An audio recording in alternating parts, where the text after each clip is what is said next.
Folks, welcome back to Consolidating Power. I'm sorry that I haven't been able to post in the last couple weeks. I've been back in the UK and I've been sick and things have been absolutely crazy. But I'm looking forward to maybe seeing some of you in Spain in the regional qualifier next weekend. So if you're one of the like 5 people who watches the channel, you happen to be there, please come say hi. And if you're interested in buying a shiny Vegas Anakin off of me or various other Vaders and Anakins that I happen to have, please do let me know. I'm most active in the Nexus community Discord, and I'll be there with a couple people from Team Nexus, so shout out to them. You'll see us in our flashy new jerseys with all the drip.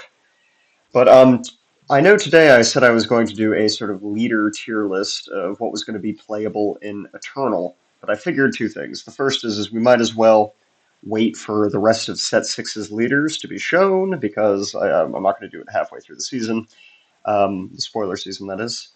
And then the other thing is I just felt like ranting today about a few things, mostly Trilogy and, well, some of the leaders that they've shown in Set 6. I don't know what I have to say that's too new in the realm of power creep, or rather inverse power creep that Woo or other content creators online have already touched on, but this is just going to be an unedited stream of consciousness thoughts today, so if you're here to hear me yell about Old Man at the Clouds slash very dorky nerdy things, let's get into it. So the first thing I want to do is just look at this article about Trilogy that Fantasy Flight posted, oh, I don't know, a week ago or so.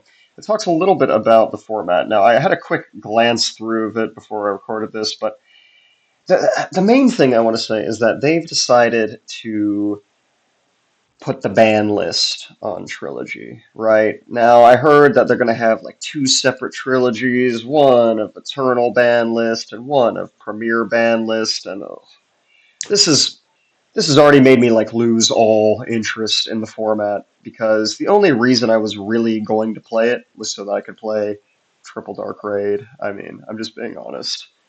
And the fact is, if we can't play the fun banned cards in that format, then the audience was already small enough for Trilogy, I thought, and I think it's a great idea. But who's gonna play this now? Like the people that did want to play their Bobas and Jangos and TDRs and DJs, I'll get to DJ in a minute. Like you're just gonna have to wait for Eternal, which is fine because I plan on playing Eternal. But like, who's gonna play Trilogy now? A new player's not gonna have 3 decks, and a veteran player's just not gonna want to play this low power nonsense when they could be grinding qualifiers in Premier. I think that's just how it is. Um, but anyways, let's take a look at what they put in this article. So if we scroll down here, they talk a little bit about the format and that it's a fun thing to do, and I agree with these things. But I'm pretty salty about the ban list here because I'm just not going to play it now. Do no sideboards. I still like that, obviously. And I mean, the first point here is the author, of course, talks about he never has to play his least favorite matchup. For him, it's Sabine. Mad respect because I agree. I don't have to play Sabine. And if you don't want to play against OB or Force Throw, well, you're not going to be playing against Force Throw anyways because it's banned in the special new ban format. But and you don't have to play the same matchup twice. You don't have to have sideboard. It adds more player skill by putting these utility cards in your main board. I don't know about that one, Chief, but I mean, nobody just wants to dedicate like crap silver bullets to their main board to counter what niche strategies like Vader. Vader is niche. All right. Tell your friends. In any case, this stuff doesn't really matter. But let's look at what they sort of recommend on how to build for Trilogy. I do like that they suggest here build things around a combo. Vader with ECL, Blue Vader, that is. Jedi Consular Avar Chris, okay, Kazuda and Trench Run, yeah, fine. These all make sense, and I like these things. But what I was about to say was that they need to provide deck lists, or they need to do pre-constructed decks for new players that they need to sell very cheaply to get people into this format. I said this in one of the other videos. But here below, they do have 3 deck lists, which, okay, This is good. This is what we like to see. Three budget-friendly trilogy decks that you can take to a local event. None of them require any legendary cards. They pick Anakin, they pick Gar Saxon, and they pick Rose. Well, who's playing Rose? But in any case, so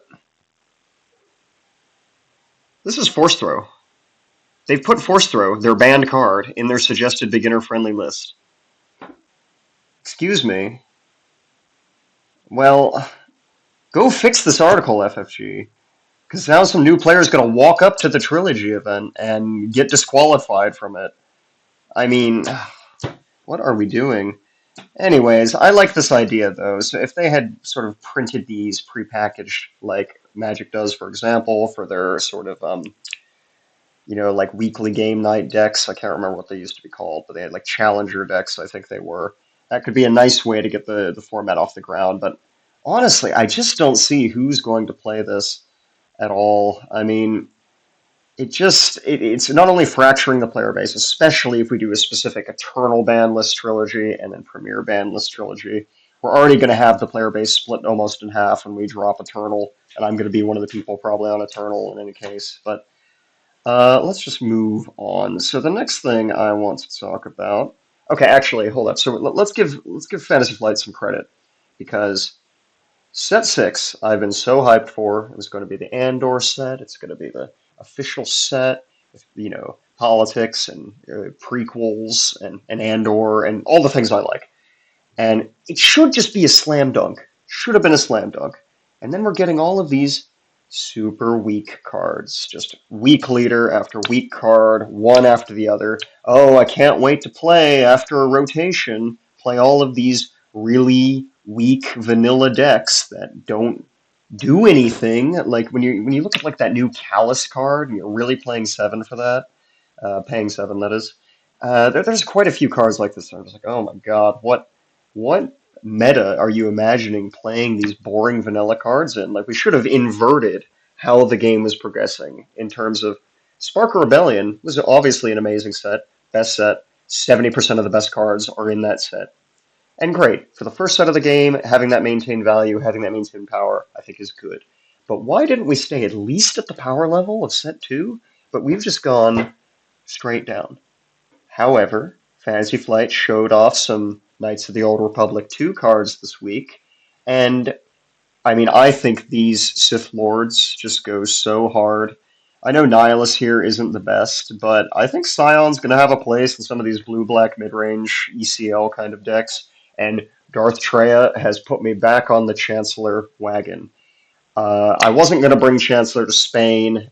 Shout out to my friend Alfie in London last week who bullied me off of playing Chancellor, and so I'm going to bring Emperor Palp Yellow to Spain this next weekend. But set 6, we're back on Chancellor, Darth Treya, super cool.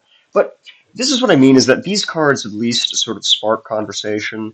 They're interesting, they're beautiful. We're going to see some like really nice, not prestige, but probably qualifier arts for these when the time comes, when we go to different events, right? And they're probably going to do one of those triptych things, which I'm take it or leave it on those usually, but there could be some really, really spicy stuff. But anyways, this week has finally had some conversation starting cards shown, I think, after a couple weeks of just absolute bilge. So yeah, this set should have been a slam dunk, and I hope that we at least get above set 3, which also should have been a slam dunk. But just stop nerfing everything because it just doesn't encourage me to play Premier after rotation. I don't want to be playing vanilla creamy soup decks. It just boggles the mind. But while I'm on this sort of angry kind of strain, let's talk about leaders. So this week we get 3 leaders. We got Bale, who actually is pretty cool, although him being a 3/3 is Mitasaurus Rex. And we got DJ and Lamassu. And what I want to say here, let me see if I can figure out how to put this, is I want Fantasy Flight to stop making the interesting leaders Glup Shittos, right? Why is it that the meta is defined by these Glup Shitto leaders? Now, I'm not saying Lamasu is good here, but I'll get to him in a second. But DJ being the most interesting leader of set six blows my mind. Oh, hell yeah, guys. Benicio del Toro, all 2 minutes and 47 seconds of him being in episode 8. That's my favorite character from the sequels. Can't wait to play him in a deck. Like, why wasn't this Lando? Or really any major character of Star Wars, right? And to be major, you have to be on the front of the movie poster or the novel or the video game, right?